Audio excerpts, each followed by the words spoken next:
Aholiga zamonaviy xizmat turlarini ko'rsatishni joriy etish maqsadida O'zbekiston Respublikasi Transport vazirligi tomonidan keng ko'lamli ishlar amalga oshirilmoqda.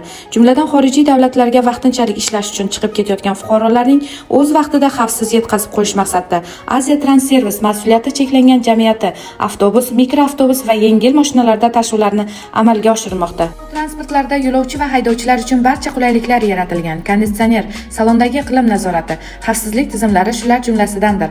Avtobus 51 nafar, mikroavtobus 20 nafar, yengil mashina 4 va 6 nafar yo'lovchini o'z bag'riga sig'dira oladi.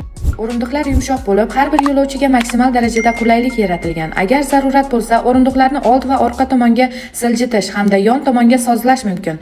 Shuningdek, yo'lovchilarni qo'l yuklarini joylashtirish uchun salonning yuqori qismida maxsus joylar ajratilgan. Uzoq safar davomida yo'lovchilarning zerikmasligini ta'minlash maqsadida salonlar media tizim va monitor bilan jihozlangan. O'z o'rningizni band qilish uchun 89